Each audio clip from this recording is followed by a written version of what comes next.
4 நாட்கள்ல தொகுதி பங்கீடு இறுதி செய்யப்படும் அப்படின்னு சொல்றாங்க. 4 நாட்கள் நீடிக்கக்கூடிய அளவுக்கு என்ன இழுபறி? இதில் எந்த இழுபறியும் இருக்கிற மாதிரி தெரியல. திரு ரவீந்திரன் துரைசாமி போன்றவர்களெல்லாம் சொல்லுவாங்க, ஒரு ரெட்டலைக்கு இந்த 2 தாமரை ஒரு ரெட்டலைக்கு, அது அந்த மாதிரிலாம் வேணும். அவரே மறந்துட்டதுனால ஞாபகப்படுத்துறீங்க. இல்லை, அவரோட ஃப்ரீக்வெண்ட்டாக அவர் யூஸ் பண்ணுறார். அதாவது ஒரு தாமரை இன்னைக்கும் சொல்றேன், அப்பதான் ஓட்டு டிரான்ஸ்ஃபர் ஆகும். ஏடிஎம்கே நிக்கிற இடத்துல பாதிக்கு பாதி பிஜேபி நிக்கணும் என்பதாக அவர் அடிக்கடி சொல்லுவார். அவர் 2 இடங்கள்ல அதிமுகனா ஒரு இடத்துல பாஜக நிற்கும். 1:2 சரி, அந்த மாதிரி வரணும் என்பதாக அடிக்கடி சொல்லுவார். பல பேர் என்ன விமர்சனம் செய்கிறாங்கன்னா, டெல்லிக்கு போகிறீங்க, இப்போ நீங்கள் திரு ஸ்டாலின் அவர்கள் கூட காலையில் சொல்லியிருப்பார், அப்போ எதை கேட்டாலும் நீங்கள் டெல்லி போய் கேட்டு வர்றீங்க அப்படிங்கிறது. எந்த இடத்துல பேசி முடிவு பண்ணுறோம் அப்படிங்கிறது முக்கியம் இல்லை, என்ன முடிவு பண்ணுறோம் அப்படிங்கிறது தான் முக்கியம்.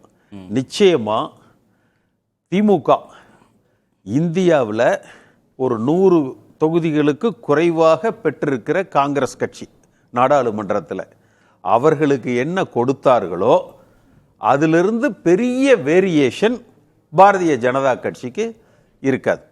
சில நேரங்களில் அவர்கள் நம்மை தேடி வருகிற பொழுது ஒரு கர்டசின்னு ஒன்று இருக்கு இல்லையா, அதுக்காகவாவது ஏங்க ஒரு பெரிய உள்துறை அமைச்சர் உங்களை தேடி வந்திருக்காரு, கொஞ்சம் விட்டு கொடுங்க அப்படிங்கிறது இல்லாமல், அது ஒரு காரணம் இல்லை. எப்படி சமன்படுத்துவீங்க காங்கிரஸையும் பாஜகவையும்? எப்படி சமன்படுத்துவீங்க? 2024 தனிச்சு போட்டிடுறாங்க தேர்தலில். பாஜகவை 11%, என்டிஏவாக 18%. திரு அமித்ஷாவே அதைத்தான் சொல்றாரு, 21% வாங்கின அதிமுக 18% வாங்கின என்டிஏ தேர்தலில் வெற்றி பெறும் அப்படின்னு அவரே ஒரு கணக்கு சொல்றாரு.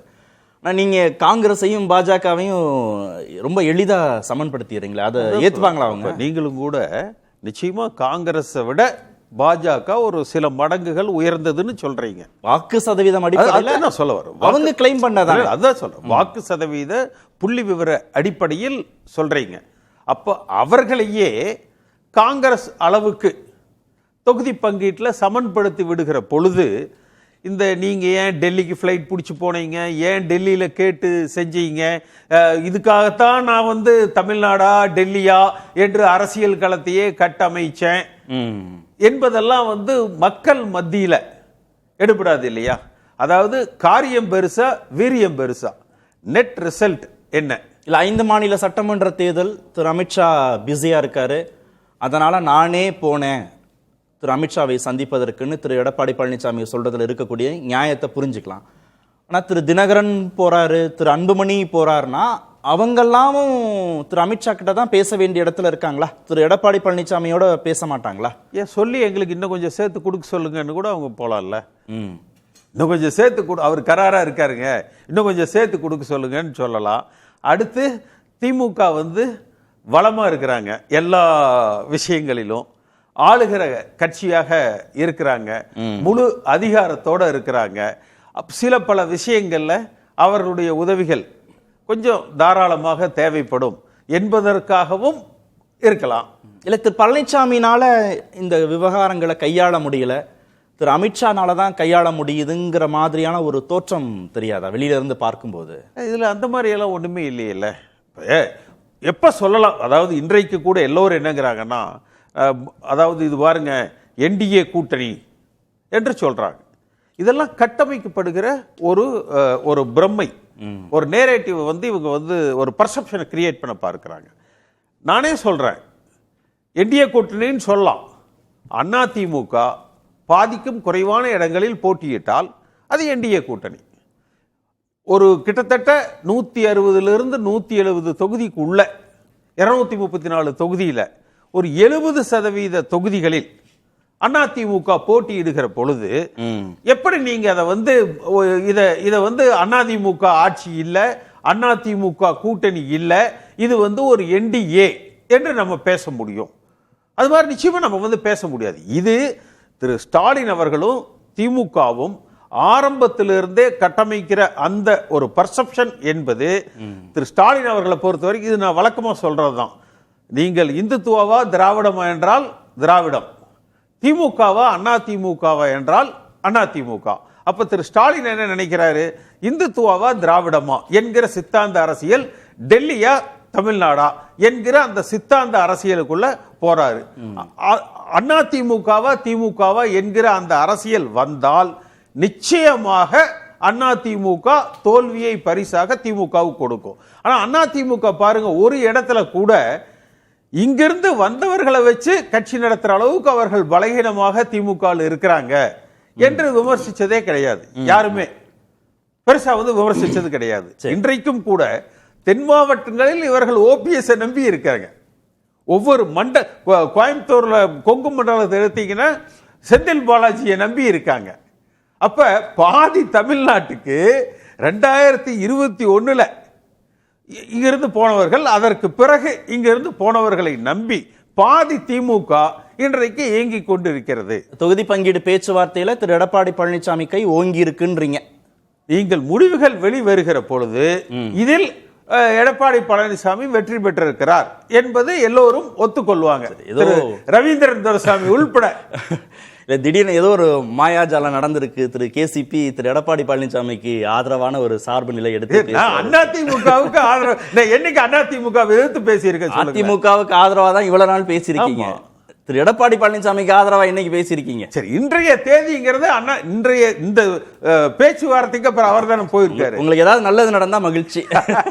நீங்க திரு எடப்பாடி பழனிசாமி கை ஓங்கி இருக்கும் தொகுதி பங்கீடு பேச்சுவார்த்தையெல்லாம் முடிஞ்ச பிறகு அப்படின்னு நீங்க சொன்னீங்க இறுதியா. ஆனா ஒரு பெர்செப்ஷனா திரு இதயா கேட்கிறார்ல, மீண்டும் மீண்டும் டெல்லிக்கு போறாங்க, அதுவும் 2ஆம் கட்ட தலைவர்கள் கூட போல திரு எடப்பாடி பழனிசாமியே போறாரு. 3 முறை 4 முறை திரு அமித்ஷாவை சந்திப்பதற்காக போறாரு. திரு தினகரன் திரு அன்புமணி போன்றவர்களும் இங்க திரு எடப்பாடி பழனிசாமியோட பேச்சுவார்த்தை நடத்தாம அவங்களும் டெல்லிக்கு போய் திரு அமித்ஷாவை சந்திக்கிறாங்க, பேசுறாங்கும் போது திரு ஸ்டாலின் கட்டமைக்கிற அந்த பிம்பத்துக்கு ஒட்டுன மாதிரி தான் இந்த நடவடிக்கைகளும் இருக்கு. அது ஒரு பர்செப்ஷன் அவங்க கட்டமைக்கிறாங்க. இப்ப எடப்பாடி பழனிசாமி பெர்செப்ஷன் நடவடிக்கையிலிருந்து வருதா? அதான் சொல்ல, இந்த நடவடிக்கையிலிருந்து பெர்செப்ஷன் வருதா? இந்த தேர்தலுக்காக அப்படின்னு எடுத்தீங்கன்னா 2வது முறையாக அவர் அங்க சென்றிருக்கிறார்.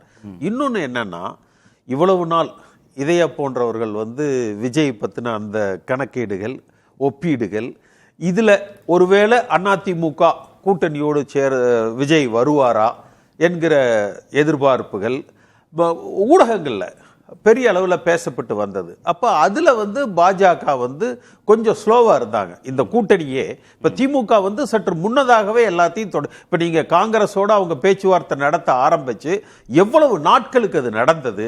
கனிமொழி அவர்கள் சோனியா காந்தி வரைக்கும் சென்று பார்த்து பேசி பல பிரச்சனைகளுக்கு இடையில வெற்றிகரமா அதை முடிச்சாங்க.